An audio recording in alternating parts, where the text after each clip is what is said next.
ہمارے لیے آج کی پہلی تلاوت یشوع نبی کی کتاب 24 باب 1 اور 2 آیت اور اس کے بعد 15 سے لے کر 18 آیت تک۔ اور یشوع نے اسرائیل کے سب قبیلوں کو شکیم میں جمع کیا اور بنی اسرائیل کے بزرگوں اور رئیسوں اور قاضیوں اور منصب داروں کو بلایا، اور وہ خداوند کے سامنے حاضر ہوئے۔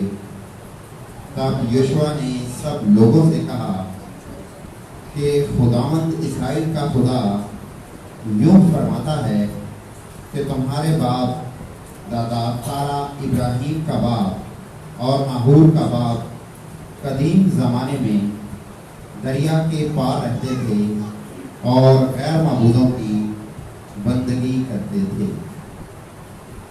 اور اگر تمہیں خداوند کی عبادت کرنا برا لگتا ہے تو آج کے دن تم چن لو کہ کس کی بندگی کرو گے، آیا ان معبودوں کی جن کی تمہارے باپ دادا دریا کے پار بندگی کرتے تھے، یا اموریوں کے معبودوں کی جن کے ملک میں تم بستے ہو؟ مگر میں اور میرا گھرانہ ہم خداوند کی بندگی کریں گے۔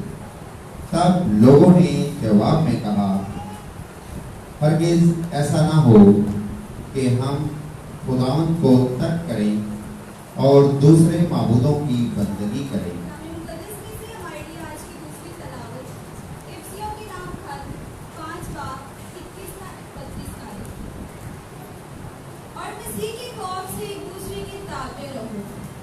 بیویاں اپنے شوہروں کی ایسی تابعہ رہی جیسی خداوند کی، کیونکہ شوہر بیوی کا سر ہے، جس طرح مسیح کلیسیا کا سر ہے، اور وہ بدن کا بچانے والا ہے۔ بس جس طرح کلیسیا مسیح کی تابعہ ہے، اسی طرح بیویاں بھی ہر بات کی اپنے شوہروں کی تابعہ ہوں۔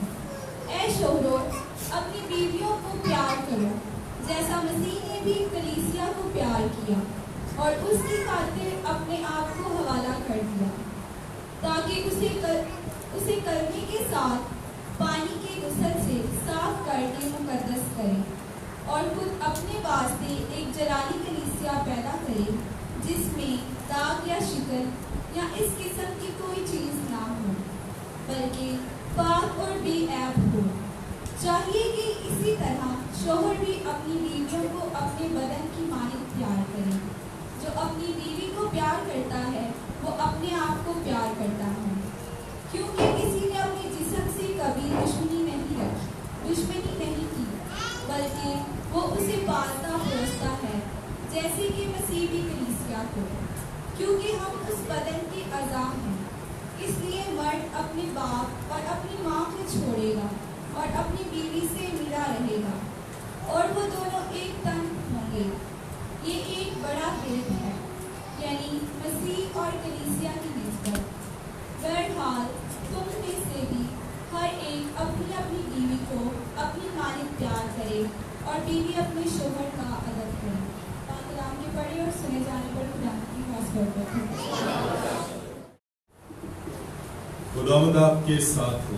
آپ کے ساتھ بھی ہو۔ انجیل مقدس یوحنا کے مطابق۔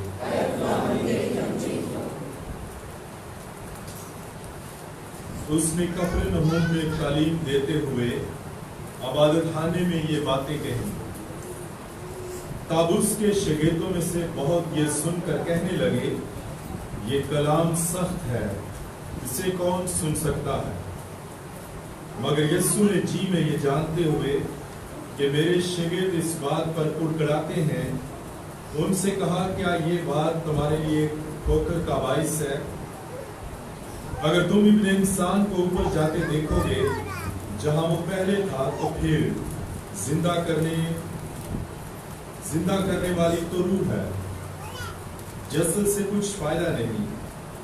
جو باتیں میں نے تم سے کہیں وہ روح ہیں اور زندگی بھی ہے۔